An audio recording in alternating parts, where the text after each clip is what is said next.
On the first day of 1956, one of the greatest legends of our time recorded Heartbreak Hotel in Nashville, Tennessee.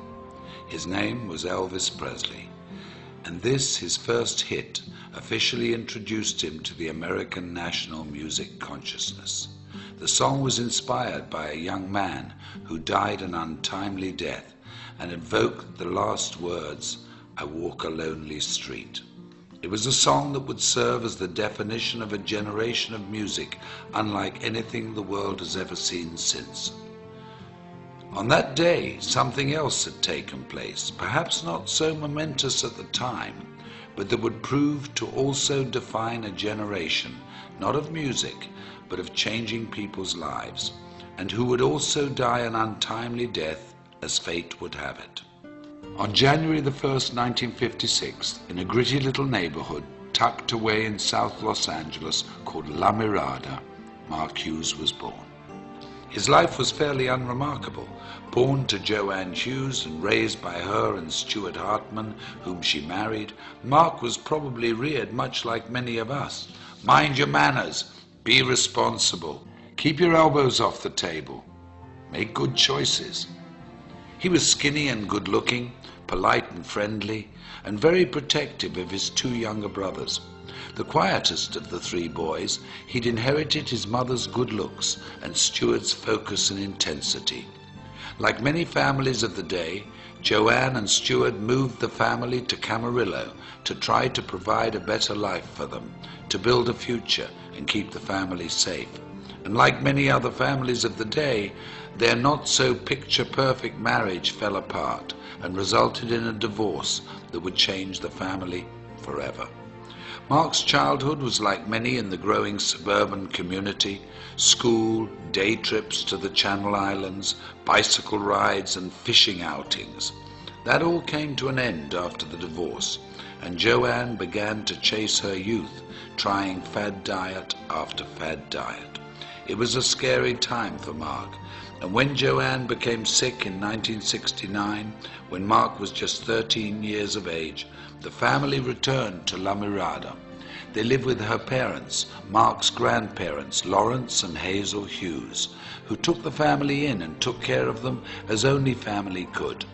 But despite their best efforts, and with Mark's never-ending grief, Joanne died of complications from the deadly combination and steady use of weight loss and sleep aids. Mark was only 19 years of age. It was then he decided he would make a difference in the world, with his mother as his beacon, and the goal of preventing what had happened to her happened to anybody else. While fundraising for a California youth group, Mark had found his calling. He was charismatic, charming and persuasive. He'd even convinced then Governor Ronald Reagan to part with $500. And with the taste of success in his mouth, the goal of changing lives through better health as his objective, the idea of personal financial freedom, and the memory of his mother in his heart, Mark Hughes entered the world of direct selling and network marketing. In 1976, Mark began selling Slender Now diet products, quickly becoming one of their top 100 earners. When the company collapsed in 1979, he sold exercise equipment and weight control products for Golden Youth, another direct sales organization. And when Golden Youth also failed, Mark decided to start his own company.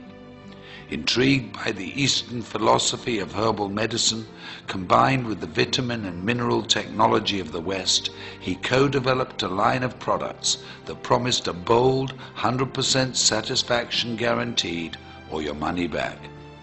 At 24 years of age, Mark Reynolds Hughes, having taken his mother's maiden name, introduced Herbalife in the United States and single-handedly rewrote direct selling history. Unremarkable turned quite remarkable, if you ask me.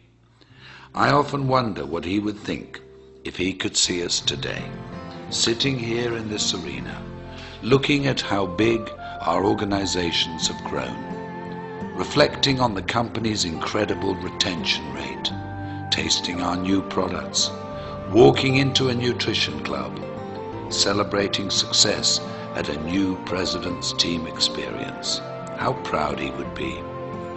How incredibly happy we would have made him.